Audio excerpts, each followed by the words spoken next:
So the second trailer for Death Stranding 2 has been released for a little while now, so let it marinate for other people to watch it before I talked about it. Super excited for this release. Watched the trailer many times, it looks amazing. I really enjoyed the first game. It was full of like beautiful landscapes, great story. You really tell that they put some effort into that game. So the trailer kind of started off by showing us a scene of Fragile and a new character, opening a cocoon-like thing with a person inside it. It's really creepy. Then we see Fragile gets like hit by, the Death Stranding fluid or whatever it's called, and we see that her hand gets old again, which means that for some reason she got cured from the last game. Now, the next thing we see is transition with text saying like on the ship, cutting to Sam and Fragile with some effects on them, looking kind of grayish blue. I believe this is just what happens when they're underneath like the water that's affected by the Death Stranding, just kind of the hue changes. As they're touring the ship, we get to see like this weapon wall. We see that he gets some ARs, a really big machine gun, no more of that rope, I guess. Fragile alludes to some big shot that's been funnier, but that she's never met, so that's probably going to be an important factor in the game.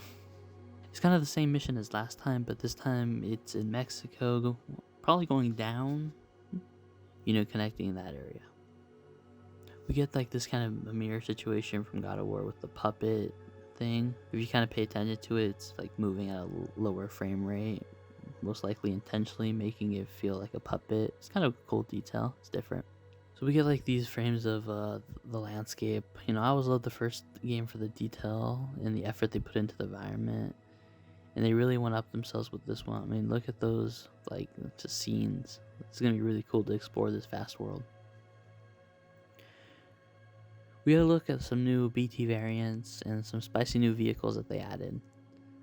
They also seem to have upgraded the robots from the first game.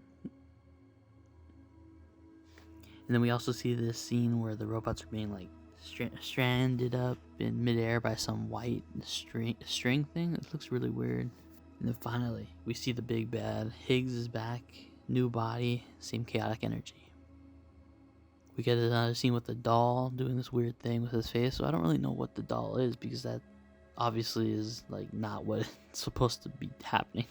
We see that Higgs is using a guitar as a weapon, and then Higgs takes the pod and feels something that surprises him, makes his hair float up, revealing that like something weird is going on with the new bridge baby.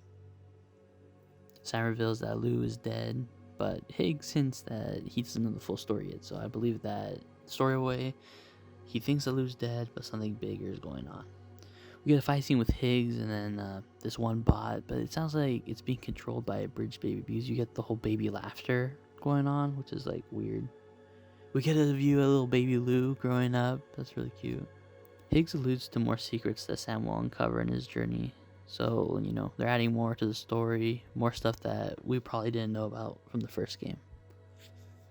At the end of the trailer, we go back to the person that was in the cocoon. It's a girl, and she's alive. They talk about how the tar is being like a primordial soup. We see her floating with the white strings that we saw earlier. We get to hear Guillermo del Toro return as Deadman, talking about BB-28 was disposed of 5 years before Lou and him met. So there's going to be more to the whole BB's thing. So that's good. So that was the trailer. Super excited to play this. But man, it comes out in 2025. The music in the trailer was really good, and I can't wait for the music in the game just fully to come out, because the first game's music was like great. It looks like the story elements in this game is going to be very lore heavy. We'll definitely need to have an ending explained on this one. Can't wait for some other YouTubers to do that.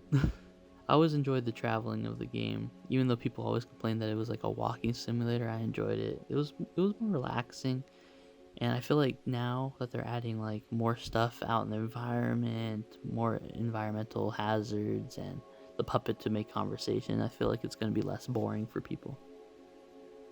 So all in all, I can't wait. Definitely going to pre-order this when it comes out, but 2025 is just so far away from me.